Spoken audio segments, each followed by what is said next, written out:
Crack kills. Don't smoke crack. They are grooming you. All right. Drugs are bad, okay? All right, folks. Welcome to Rewind. Let's do that again. Oh my God. You never actually cut the shit that I say either. It's always there. It's perfect. Yeah. All right. All right. Welcome back to another episode of Into the Lion's Den with your hosts, Mr. Red Shirt. I don't know. I can't come up with anything good. Red face. Yeah. Sheesh. Captain Sunburn and his co-host, Captain Sunburn. 2. Ryan Karras and Christian Griffith. We're sitting here in this very warm room, which is not a good. It's not a good break from the field that we're currently working in. So, pardon all the sweat, pardon the general exhaustion. We're going to be talking about the current day to day, the Pride Roofing and Construction crew.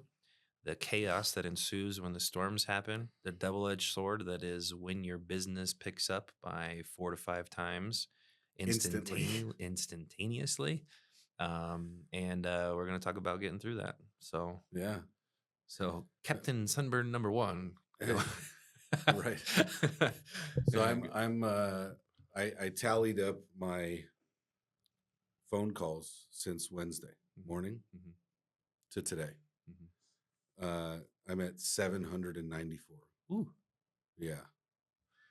If you were dialing for dollars, you'd be a stellar telemarketer. Yeah. And I'm at like,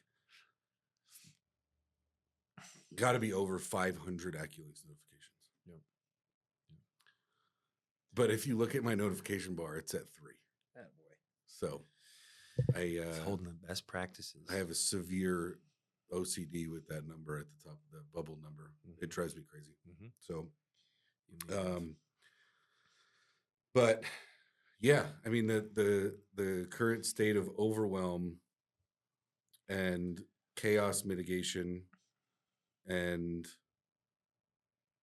long days. I got here today at 6:04 in the morning. So, and purely for catch up, right? 2 hours of catch up before anybody else gets here. Well, an hour and a half because Joshua gets here at 7:30. But it's a good adjustment. Yeah. Well, sun's out at about 5:15, so you might as well start making hay. Yeah. I was telling who was I telling? I was telling one of my customers this morning, or actually it was one of Liam's customers. But I went to her house to get some pictures at like 8, and knocked on her door, and she was like, "Hey, what are you doing here?" I was like, "Oh, did you not get my text?" And she looked at her phone. She was like, "Oh yeah, I probably didn't read it because you sent it at 6." I was like, "Oh, my bad." It was like, just because my day started doesn't mean your day started. Yeah, I butt dialed one of my clients this morning at about 6:15. Nice. I didn't even know that I did, and so yeah, I woke up a very nice older man from his slumber. He definitely was sleeping because he is taking his retirement seriously. It happened 2 months ago, so good for him. Yeah, but yeah, I think that it's like you said, 4 to 5x, right? Sometimes more, with even more large hail on the horizon. Oh yeah, right. So, but it's I love it, and there's not a part of me that dislikes it. That's for sure. I think that it's I kind of thrive in a chaos position. I get bored easily when I'm not running around doing 475 things in a day. But ADD helps. It's it definitely helps. But by the end of each day, I'm zonked. Yeah, I've slept better for the last week and a half since the storms started than I have since last storm season. Oh yeah, it's yeah. I remember when I took my first sales job. I mean, I guess I had done some sales things before this job because I started this little business when I was in like high school, knocking doors and mowing lawns for 20 bucks a pop, you know? I guess it wasn't high school, it was middle school when I started doing that. I started working a labor job in high school, but regardless, I didn't really have sales experience. I just wanted to make some money. So I went and did what everybody else was doing and knocked some doors. Anyways, first sales job was working in the real sales job was in the gym industry. And I remember because I was used to doing labor intensive stuff for anywhere from 8 to 12 hour day shifts Yeah. out in the sun, getting beat down, doing nothing but lifting heavy stuff, moving, whatever. Anybody blue collar out there knows what I'm talking about.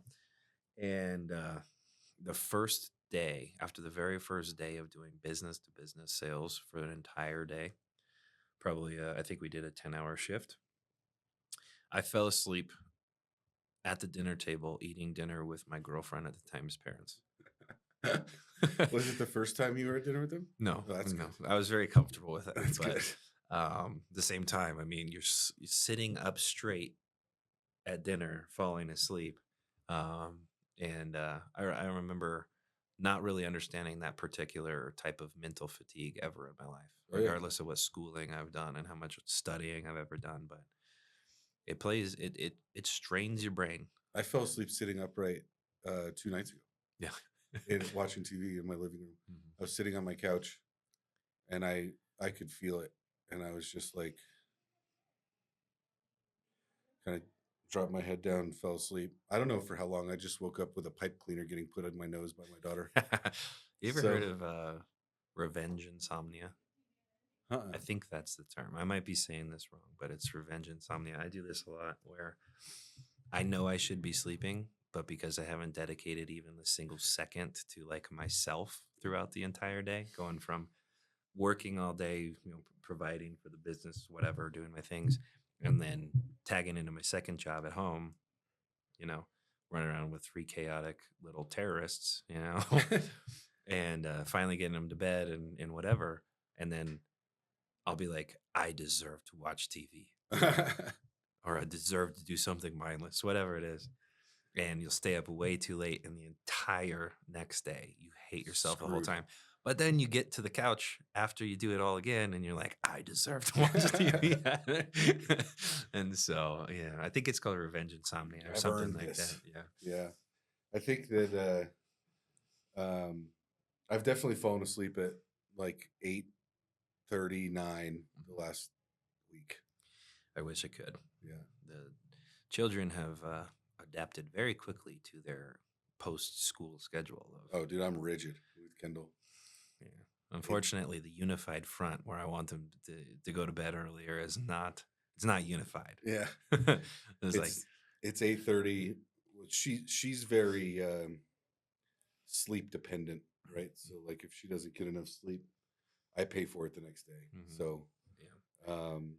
But she doesn't have a problem with it. I mean, I let her stay up on Saturday night till like 11, and the next day she woke up at, I don't know, 8, and all day she was like, I'm so tired. You're like, why'd you wake up at 8? Yeah. She's like 8 is sleeping way in for her. Yeah. She's always up at 6. But so yeah, I think that I mean, what are your days look like right now? Well, they're early rise, so anywhere between the 5 o'clock and 5:30 hour, depending on how many times I press snooze. Yep. Which I know, don't hold it against me, all you incredibly efficient people, but I'm starting the day with a loss by pressing snooze. Read all the self-help books that you want to, but sometimes you got to press snooze. Yep. About that time, make my breakfast, get out the door, or I'll start work at home before I come in. Stuff that's easy, tasks, computer work, stuff like that. Real easy for me to do it at home as opposed to the office for the same reason you were talking about. Nobody's bothering me. I'm the only one up at those hours. Right. And so start there, into the office or straight into the field, depending on how I set up the day. Then it's somewhere between 9 to 12 hours worth of constant contact in whatever form and fashion that there is. Because I have a lot of different hats that I wear, just like yourself. And so no day is one and the same. So I can't really say it's identical, but at least 3, if not 4 hours in the sun, and sometimes longer than that, depending on how many inspections and things are done. And then at least another, I don't know, 6 to 8 hours worth of email follow-ups, phone calls, fixing problems or puzzles, as we call them, that type of stuff. Um, I have unfortunately set my personal self aside and have stopped working out, which is never really that good for me. But I haven't worked out in probably 3 weeks, which Me is too. great. It's not great. That was sarcasm, but I worked out a couple weekends ago. but then I tag straight in when I get home, and because I feel for all the stay-at-home moms that are out there dealing with 3 children in different age groups all day long, constantly fighting and bickering and trying to come up with ways to keep them busy is a pretty difficult task. I only do it for about 3 hours at night, and I feel for the other 12, 11 hours, whatever it is while I'm gone, Yeah. And then by the time I get them to bed, then I'm either falling asleep or shortly after that fall asleep, and rinse and repeat. Yep. So I think that it's interesting you brought up the B2B sales in the gym, because I think that there's something, because we're both fairly introverted. I think you're a little bit more extroverted than me, but I'm like introvert through and through, and I can play extrovert very well for sales. But by the end of the day, I literally have no talking power left. I'm just That's difficult at home for me, because it's like I'll interact with you, I'll watch and observe, but I've said so many words today that I'm like, yeah. I know if I say that, it's going to open up another can of worms. I'm going to have to start talking, and I don't want to do that. That's not great for emotional connection and stuff like that. So. Yeah, but it's like I think that we'll say Wednesday last week, Wednesday, Thursday together. I would say that I probably had, I don't know, interactions with 90 different human beings. And it's like, in the moment, I'm, in my element, totally fine. But like the second I get in my truck, I'm like, oh boy. Yeah. No, I'm definitely introverted by nature. I'm much more of an observer than I am anything else. I like to watch other people, kind of deduce my perspective of what's going on without really saying much. But when I have a purpose behind the communication, aka sales or management or whatever else that you have to do within business, it's real easy for me to continually do what I have to do because there's a purpose. If there's not really a purpose behind the conversation, I'm not great to take to a party. I can tell you that much. Yeah, me either. I'm not great to take to the party. Probably one of the reasons I drank so much back in the past is to become somebody that was fun at a party, I guess. I am definitely the most quiet person, very socially awkward. Me too. And it's not because I don't think that what people have to say is important. It's just that it seems like too much unnecessary energy to get too invested into just random conversations. I have no power to invest into superficial conversations. Yeah. Sometimes it gets real nitty gritty, and also that's another thing I'm trying to reserve my energy on is because I just don't really want to get that emotional either. Right. Yeah, I have the sales team give me shit because I was training a class. I think 3 training classes ago, and one of the people in the training class, this was like the 4th day, so they've gotten comfortable with me. And she goes, "Hey, so what do you think about vegan diets?" And I looked up and I said, "I don't." I don't. Yeah. And she was like puzzled. Mhm. She's like, what, but like, what do you think about them? And I was like, I don't think about them. And I was in my head, I'm like, that's like me at my core. Is like, I'm gonna answer the question you asked me, right? And then she was like, well, like, are they good for you? And I was like, in what context? I mean, yeah, in some context, right? But I was like, could you ask me a different question? Mhm. And she was like, do you think vegan diets are healthy? And I said, no. This is like trying to draw it out And of she's you. just, like, but I was like, like I'm the same way. I'm extremely observational, and I have a hard time reading between the lines of like if I have a very easy time doing it selling, Mhm.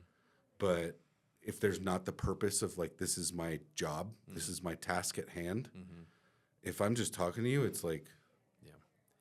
It's kind of like I'm not going to pretend that what we do is nearly as cool or as honorable as a soldier, but it's kind of like you're just soldiering when you're selling. It's like you're just doing the job you're supposed to be doing. No holds barred. right. So it's yeah, it's I don't know. I mean, I think that I think the hard part for me after a storm like this is always staying on, Mhm. because when my stuff's done, Mhm.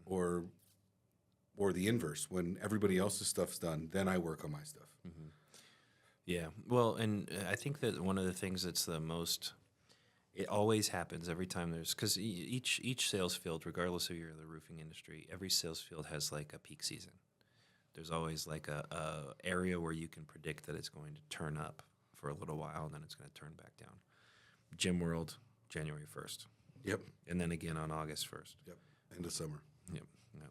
Into summer, no longer are the kids around, so the parents go back, so on and so forth. You know when your peaks are going to be, so you can prepare for it. Here, we know in Colorado and southern Wyoming that hail is going to start falling somewhere around the end of May, and it's going to stop falling somewhere around middle of July. Maybe carry a little farther than that, but usually not that often. And if it does, it's not that bad. Right. So we know we're right in the thick of it. But instantaneously, it's maybe not instantaneously. Call it within the first 24 hours. So not like click the fingers and all of a sudden you feel it, but you start to see on a much more magnified level every single inefficiency you have personally and professionally. Right. Every single one of them. Yep. They start becoming more and more and more identified, and then they become they're the reason that we both feel overwhelmed and tired and exhausted, because those macro efficiencies, whether it's procedural and built into the mechanism of the organization or whether it's just the way that you conduct yourself, you can't get past them now because there's not ample time to do it. Right. Which is it's funny because those, and I've got this with this industry, I've got this mindset. I adopted this mindset from you, and it's like I firstly would like to apologize to all the homeowners in northern Colorado from last Wednesday, because I've worked some really big storms. I worked a very big storm in Norman, Oklahoma, that caused like $13 billion in damage in 8 minutes. Jeez. And, hail fell that was the biggest hailstone I saw was a little bit smaller than a softball, right? So, which was the first storm I quote unquote chased. And it was a rude awakening, right? In the worst way. And because you're taught and told that this is when everything's easy. The people that trained me neglected to tell me that this is when everything's easy if you can pitch better, sell better, inspect better, communicate better, follow up better than the other 500 competitors out there, right? Like I remember vividly, we pulled up to Home Depot at like 6 o'clock in the morning, and I counted 137 different companies.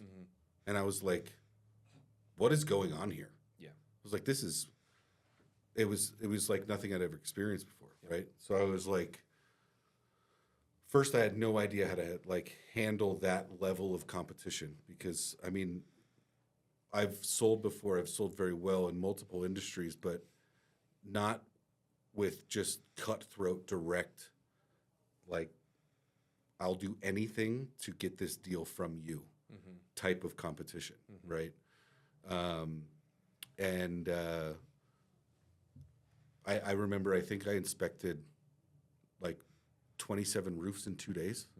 I signed 2, right? And I was like so disheartened and so demotivated. And because the damage was everywhere. I mean, it was totaling brick, right? Everybody needed those 137 people. Right. Right. So I was looking at, well, that was just one Home Depot. Sure. Right. I mean, we're talking Norman, Oklahoma. That's pretty big, right at the outskirts of Oklahoma City. I'm sure there's 15 Home Depots, right? But I feel like my job with these guys on our team now is to help them navigate that process, right? And what I've learned from you that is very valuable that I do and I take very seriously is that in order for me to speed up, I slow down, right? And by that, what I mean, and I've been complimented on this, I know you've been complimented on this by customers, is I had a guy today calling a claim that I was the 9th person that looked at his roof in 4 days. And by the time I was done talking to him, I got there at 11:40, and I got in my truck at 1. And he said, by the end of the conversation, he said, well, I've made my decision. I'm going to go with you because you took your time, you educated me, and your attention to detail on the actual damages on my house was far greater than everybody else that came.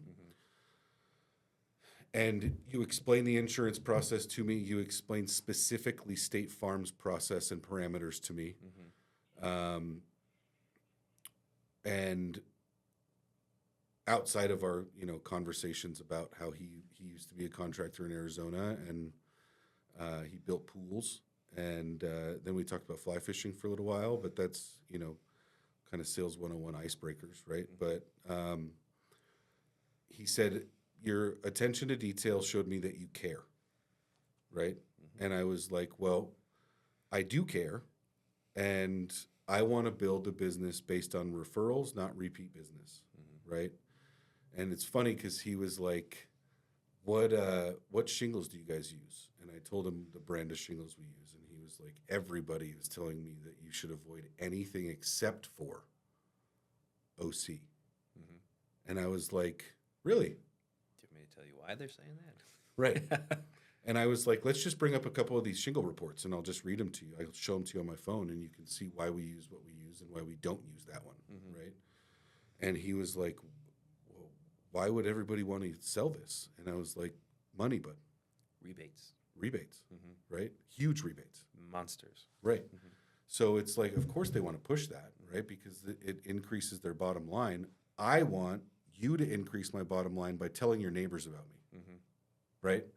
I want to put the best roof on your house and do the best exterior renovations that we can do so that we don't have to come out here again, first off. And then second off, so that your level of service was so good that you just tell everybody in the neighborhood about us, which increases our business, right? So he said the guy that took the longest amount of time outside of me was 25 minutes. And he was like, you've been here for an hour and 20 minutes. And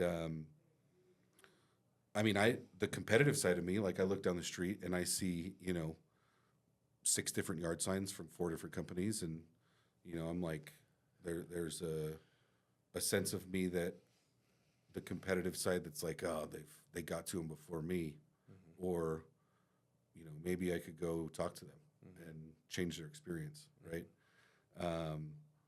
But at the same time, I look at like, how much have I invested into this one customer and how much of an impact is that leaving versus, hey, let me do your free inspection and, you know, frivolously chalk some marks on the roof. Dude, some of the stuff I've seen on roofs in Johnstown is shocking, right? Like nothing measured out, no test squares, no nothing. It's just like, and to me, it just looks lazy and too fast. They're just going fast. Right. They're not looking at anything but the roof either. Right. Yeah. Right. And so I look at that like as, and I ask everybody, how many people have looked at your roof, right? Or have you had anybody look at your roof? And and I think this is just, you know, a higher level of sales, which I think you can agree, but I'm positioning myself, right? He's like, oh, so-and-so, you know, this many people looked at my roof. And I'm like, okay, great. What else did they look at? Right. And he's like, well, a couple people said I have some glazing bead things on the windows. I was like, okay, great. So anything else that anybody mentioned to you? And he was like, no. And when I went to him at the end, I was like, there's 47 fence post caps. There's 7 railings of the vinyl fence that have damage.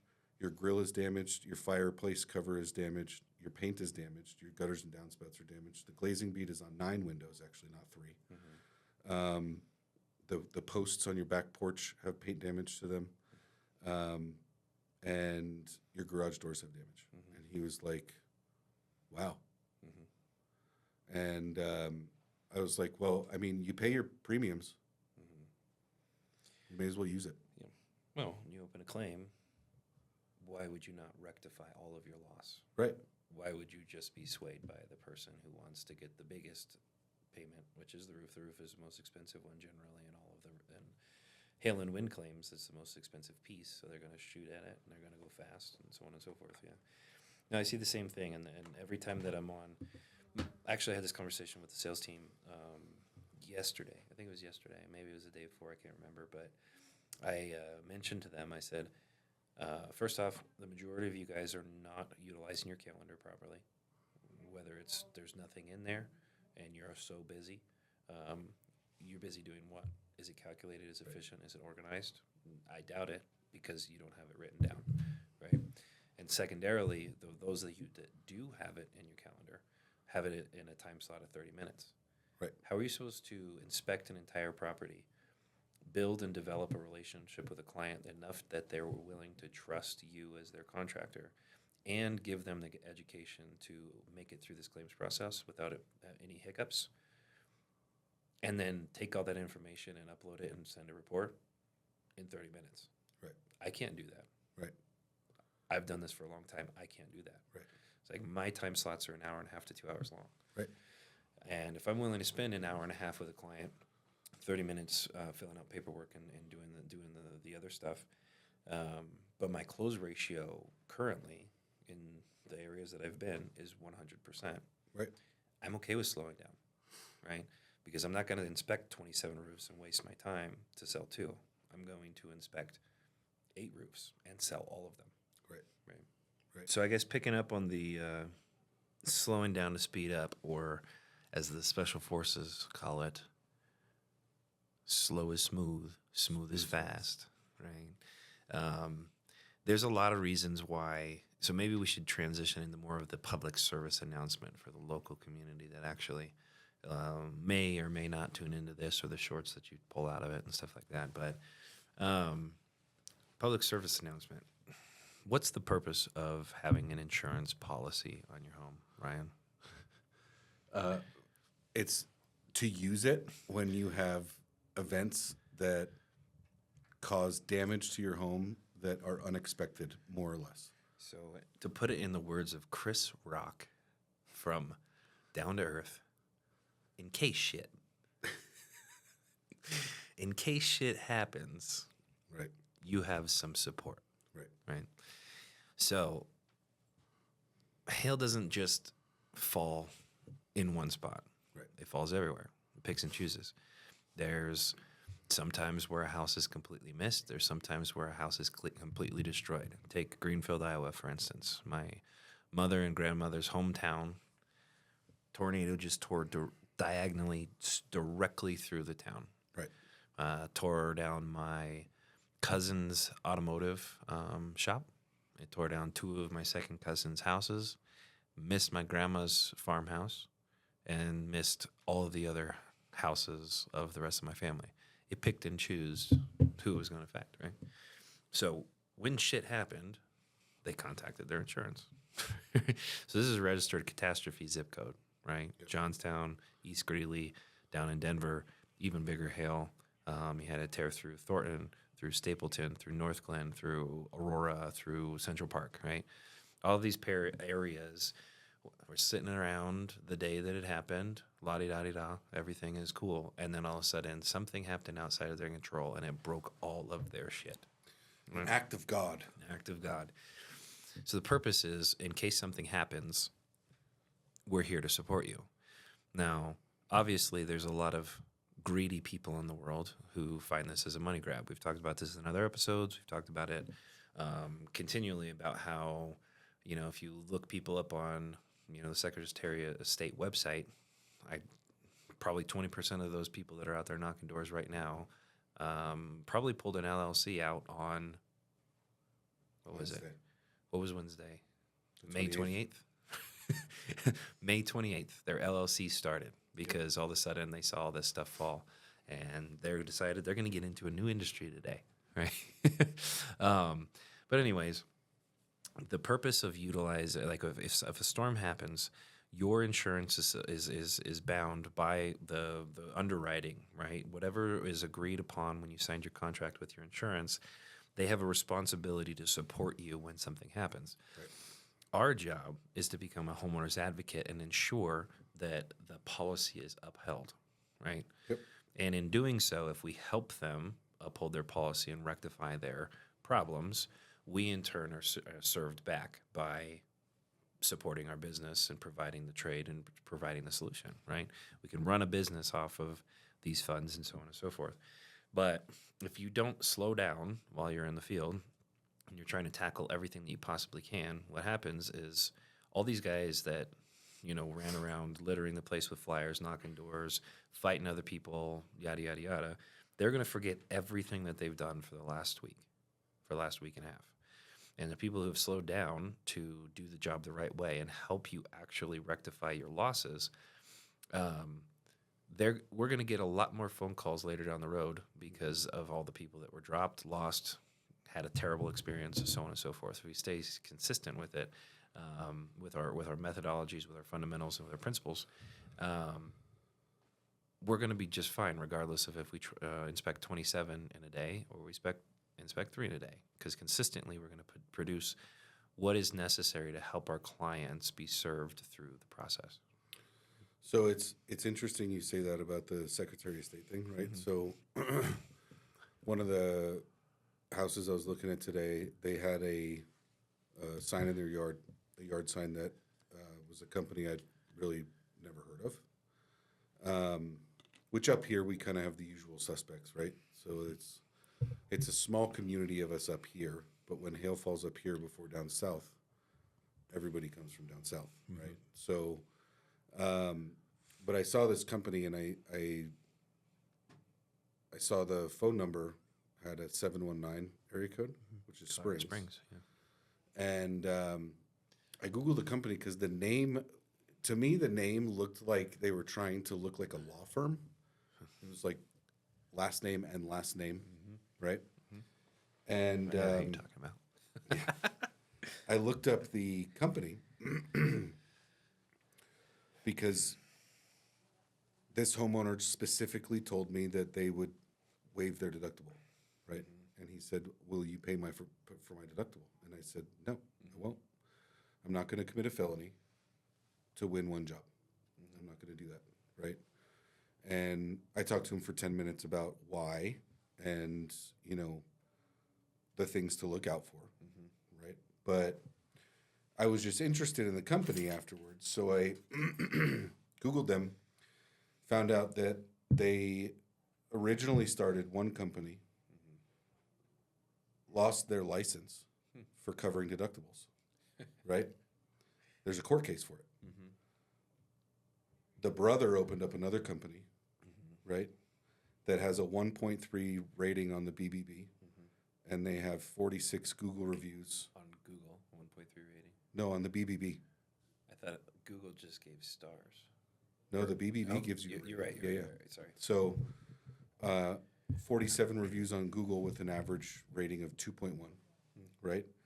And then I looked up the last company that was made, and it's a DBA from the from the second company, Right. right? Just changed the name a little bit, right? And went from exteriors to contractors, right? Same last names. Yeah. And they had 6 Google reviews and then like 2 5-star reviews on the BBB and 1 complaint. And I was looking at this and I was like, I looked at this from the entrepreneurial mindset and I was like, these guys are just running away from the problems they create. Exactly. Right? Yeah. It's like a DBA, in my opinion, is usually used for a bad reason, right? It's like, well, we screwed everything up here. Let's just create a DBA, change the name. Yeah. Right? Or for we run a DBA. True. But not for a bad reason. Right. So, hey, listeners, Yeah. make sure I'm not running from anything. Brick and mortar's still here. Yeah. But ours is marketing. Right. We opened up another leg of the business, so we wanted to change the name to include it. Right. So, but I looked at it like I've had 4 conversations today with homeowners about contractors eating their deductibles, right, or paying for their deductibles, and all of them had no idea that was illegal. All of them. Right. And they were like, "Are you sure?" I was like, "Oh yeah, I'm sure." Right. Here's And Senate Bill And I 38. I Googled it. I just Googled Senate Bill 38. I was like, look, this is the law, right? It's against the law for contractors to do this. And like from a moral and ethics standpoint, I think that it's like I don't know, it's cheating. Yeah, it's cheating. It's cheating, Yeah. right? It's lying. It's cheating. Right. It's theft in the competitive market. Right. You're stealing from others by cheating. Right. It's all And- the bad things. That's 3 of the 10 commandments. Right. You know. So I just was like angry, right, initially, and then my brain, after we talked, my brain was like, well, how can I twist this to our favor, right, and how can I make this more known? First, second is how can I educate homeowners better so they make better decisions, right? And my first idea, which we can go purchase right after this, before this episode is released, is buy the website domain Defrauding Colorado. And I'm just going to blast it with marketing material about why it's illegal to cover deductibles, right? It's a very generic URL, right? And it's something we can give to ethical roofers and say, check this website out. And it's literally just going to have a ton of information about it. Yeah. Right. And then it's, I think that it could be used as a way to promote fair business, right? Yep. And I mean, maybe even go to the point of putting some repeat culprits on there. I mean, the internet's a free market, man. You can basically get away with anything, right? Look, I could list to you more than 20 local companies that I know for certain are doing this because we've lost jobs because of it. Dude, I Local, I found out, not just the guys from Texas. right? I found out a couple last week, and I was surprised. I was very surprised to hear one of them today. I was like, really? Them? No. Yeah. And but it's frustrating to a sense, but equally empowering, in my opinion. Yeah. Well, I mean, in the industry, the competition looks at it like it's like a Boy Scout rule, Right. because it's commonly known that the insurance companies are low on manpower when it comes to fraud auditing. Uh-huh. Right. There has to be significant numbers of complaints directed into a singular entity before they ever actually lift that one up to, okay, we're going to investigate. But when that does happen, it becomes incredibly terrible for those people, because what they eventually do is they bring in their group of people and they demand all of your records, and you will be cited for that felony charge for every time they can. Every time they can find in your books that this is exactly what you did, which the majority of them, it's every time. Yeah. It's all of their business. Right. Right. So, I mean, forensic audit is the worst nightmare of a business owner. yeah. Right. Well, for an unethical business owner. I mean, even an ethical business owner, it's pretty frightening. Well, it's frightening in a sense that it's going to take up a lot of your time. Right. But when you do business the right way and you create practices and you understand the way that all this stuff should be logged and the way that you should be transparent with things, and you've invested that time and attention and ultimately money towards doing so, I'd welcome an audit. Right. I don't want to waste time doing it, because I know at the other end, a lot of time would have been spent, but I'll be just fine, right? I doubt that the majority of them feel the same way. Right. Right. So it's, the deductible conversation will always be something that just irks us, right? I'd love to be a proponent of it. I mean, states have begun finding smart ways to minimize the amount of bad contractors that there are in the world by unifying in their policies about licensing. Licensing is an excellent way to move people out of the state, because there are certain people who cannot gain licensing because they do not have the right. They just don't know what they're doing, right? Or B, they don't have the experience to be able to actually work there, Right. which is nice, but that doesn't fix this problem, because this is a problem of greed inside the insurance world. Right. Right. And for those of you that are watching, it's not the same as cars. I don't know how car insurance works. I've never studied car insurance. I don't Right. know.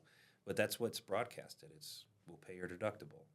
We'll fix your car. We'll give it back to you. All that stuff. And it's like, it's just free. You get hail damage on your car, there's no negative effect. Right. So when guys like us come around and we're like, well, your responsibility is your deductible, that kind of sucks. Yeah. So I understand it from a homeowner's perspective. It's like, yeah, I signed the policy. I know I'm supposed to pay $2,000 or $3,000 or $1,000, whatever it is, but I really don't want to, right?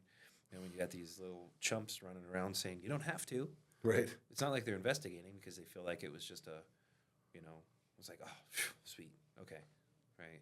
So I think there does need to be some form of collaboration, the collaborative effort of ethical contractors to get out there and level the playing field, right? Right. If everybody had to operate by the same standard, there would be an attrition rate of over 50% of our competition, because they have Easily. absolutely no idea how to do the job the ethical way and earn business. They've done nothing but lie to people for the last, however, 1, 2, 10, 20 years, whatever Right. it is, right? Right. So, Well, it's like I had one customer tell me yesterday, they were like, well, this company said they'd cover my deductible, give me a free class 4 upgrade me to ridge vent, and ice and water my whole roof. And I was like, sweet. so how exactly are they still in business? How are they in business? They tell you they're going to do that? Yeah. Like, great. Are you going to watch them do that? Yeah. Right? Like, You're going to check the product? You're going to stand I mean, I've been on so many roofs in Johnstown where people are like, no, I think I'm good. I have a class 4 shingle. That's what they put on 3 years ago when they did the roof. And I'll gauge it. I'm like, it's the class 3 shingle. They lied to you, bro. Right. Yeah. They may have charged your insurance for a class 4. Yeah. Well, they wouldn't have charged the insurance. What they would have done is submitted a report to the insurance, which is another fraudulent document that says that they put a class 4 on, stamped it and signed it, gave it to you for the premium. Right. Hid it all. Right. Lied twice. Right. You're going to lie once, you're going to lie twice. Right. Right? That's who you are. Yeah. You know, so. And it's, but I mean, I, I was like, good for you. Mm-hmm. Since, but here's the thing that I just don't get about homeowners thinking when it comes to this stuff. How much money do they really think we're making off of this that we can just give them all of this for free? right. Right. Seriously though, even if the margins were incredible, giving away a Class 4 upgrade, giving away ice and water, which is an incredibly expensive and laborious task, right?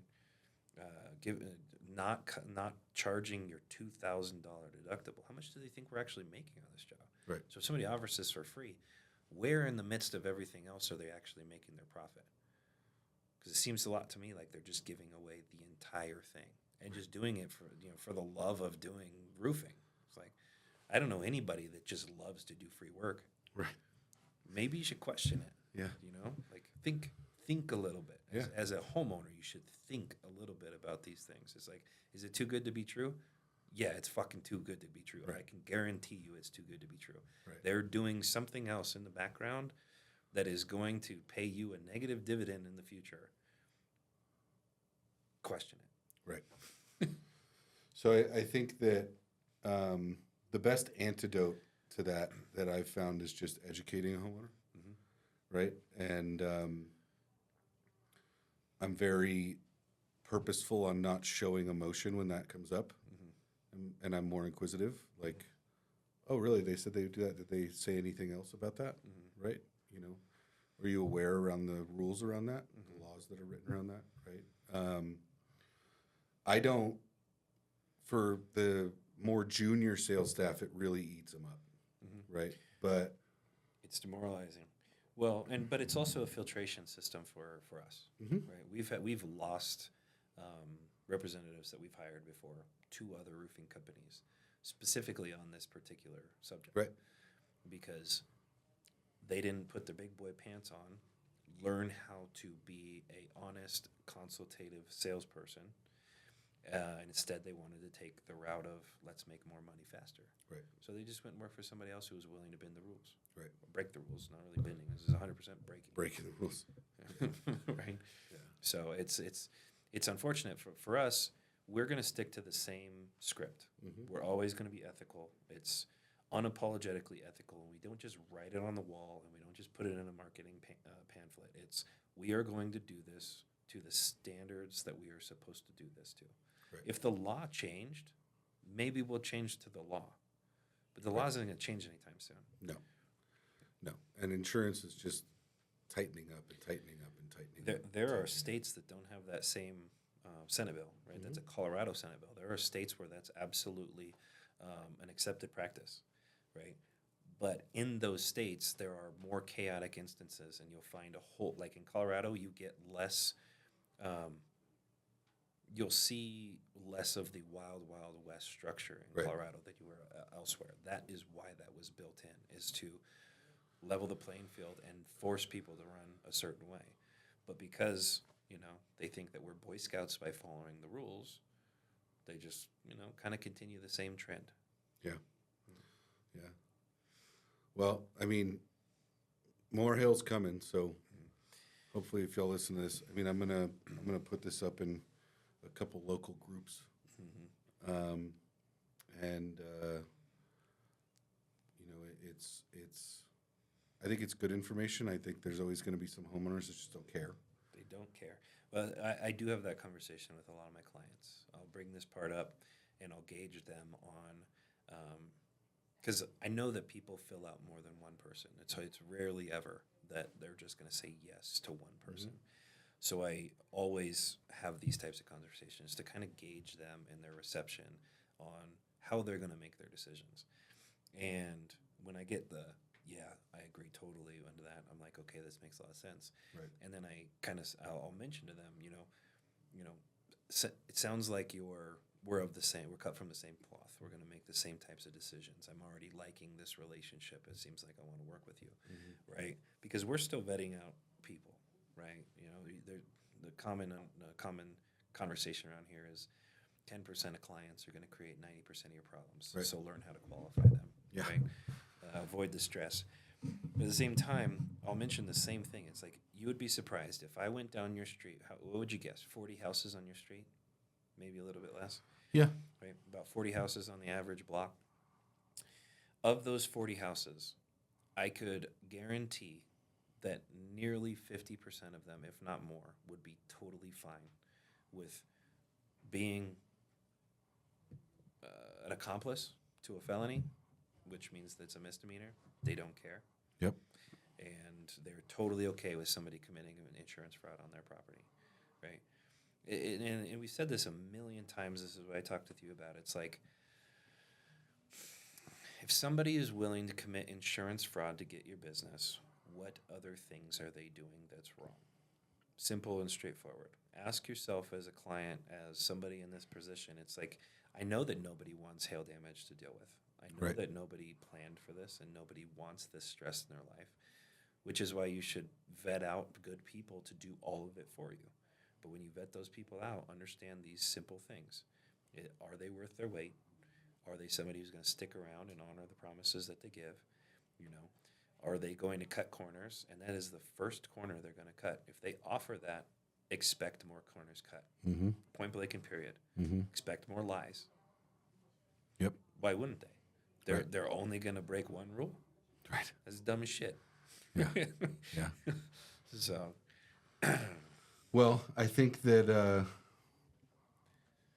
that kind of sums up a bit of the chaos and things that we've been dealing with out in the field. I will say that it was nice to have Johnstown PD on our side, clearing out all those people that didn't have the right licensure and permitting, which was 85% of the crowd out there. yeah. But I think it's, again, I think that's a testament to us as a company, right? Is like, we want to make sure that we pay attention to all the details, right? Like before we even went out there, I was looking at who still had valid licenses and who needed to get them. And they were waiting in line at town hall before they opened, right? They were there at the door before the town hall clerk got there. Yeah. And, but I think that is a good demonstration of our level of give a shit, right? Details matter. Right. Details do matter. In a construction project, details are going to make or break what happens. Right. Right. So, the only thing that we didn't really acknowledge was our overwhelmed and stress feeling. So don't take it, viewers, as either one of us do not like the stress. Yeah. We're just trooping along. And so if you could send us We're trudging. trudging. We're trudging. If anybody feels sorry for us, send us a 12-pack of Bang. That'd be cool. Give us some chemicals to keep us moving. Or roll as ins. And roll as ins. But anyways, it's don't take it as a bitch and complain fest. We love the opportunity to do more work. We're happy to do it. We're appreciative of everybody that has said yes to us so far. We hope some of the viewers actually watch this and share it around so that you can eliminate some of the poor workmanship and poor ethics that are currently developing in your local communities. If you have any more questions on this stuff, please reach out. Yeah. We would love to discuss in further detail, even if you don't work with us. It's not going to hurt my feelings because I know I've done my job of educating the community. Right. So, Right. Well, I think that's a good wrap. It's a wrap. That's a wrap. All right, we'll catch y'all on the flip side. Thanks for tuning in. See you next time.